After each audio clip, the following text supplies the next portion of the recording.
घातलं अंजन लागला थडी थडीनं हिंडायला आणि दिसलं त्याला ते भुजंगराज त्याच्या माग लागल्याशिवाय राहणार नाही। यालाही कारण आहे माऊली ज्ञानेश्वरीमध्ये सुंदर वर्णन करतात। कशासाठी काही लोक उगाच विनाकारण कशाच्या माग लागेले, धनाच्या, प्रॉपर्टीच्या, पैशाच्या। अरे इतका हाव कशासाठी? ते मिळणारच आहे, तुझ्या प्रारब्धात जर असेल तर ते मिळणारच आहे।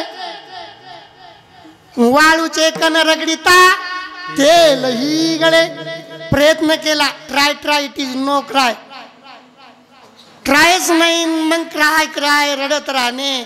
आणि मग महाराज होता, बरा होता, चांगला होता, सांगितलं काय म्हणलं माहित नाही पण बरा होता। अशा बी मूर्त्या पाहायला भेटल्या आम्हाला। हे गाव खूप सुंदर आहे, ही भूमी खूप सुंदर आहे। कीर्तनाचा वेळ संपलेला आहे, परंतु तुम्ही लय जण बसले, चांगलं चालून द्यायचं सकाळ। विठाला विठाला असा भाव एक रूप झाल्यावर देवाला तुकाराम महाराज मागतात, तुका म्हणे देवा, तुका म्हणे देवा, तुका म्हणे देवा, तुका म्हणे देवा, तुका म्हणे देवा, तुका म्हणे देवा, तुका म्हणे देवा, तुका म्हणे देवा। हो शब्द तुका तुका शब्द तुका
आपण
रास्ता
वचन ऐका कमळापती माझी रंगाची विनंती कर जोडितो कथे काळी आपण असावे जवळी घ्यावी घ्यावी माझी भाग्य जरी का मागे नाही का तू कया बंधू म्हणे देवा शब्द तुकाची राखवा घ्यावी घ्यावी माझी भाग्य जरी का मागे नाही का आज आपण या ठिकाणी अगदी जेवढं चंद्रेश्वराच्या कृपाशीर्वादानं जेवढं भावार्थ सोडता येईल तेवढं सोडण्याचा प्रयत्न केला चुकीचा असेल ते माझ्या बुद्धीचा दोष जे सत्य परिस्थिती असेल ती नाथ कानिपनाथ बाबाची कृपा चंद्रेश्वराची कृपा आणि आता आपल्याला सुट्टीकडे जायचंय पण मागचे सगळे पुढे या सगळ्या जणांचं आपल्याला पुढे या पुढे इथं जवळ या एक आरती पर भजन आपल्याला शेवटचं व्हायचंय पुढे या मागे जेवढे उभे आहे तेवढे पुढे या पुढे मंडळी पुरुष मंडळी चला तुमच्यासाठी खास करून माता माऊली तुम्ही सगळेजण उभं राहा चला टॉर्ली जवळ बसलेले पुढे या पुढे या पुढे या पुढे या पुढे या पुढे या पुढे या आले सर्वांनी जागेवर वर हात करायचा आहे सर्वांनी पुढे या समोर या जे बसले ते उभे राहा ज्ञानेश्वर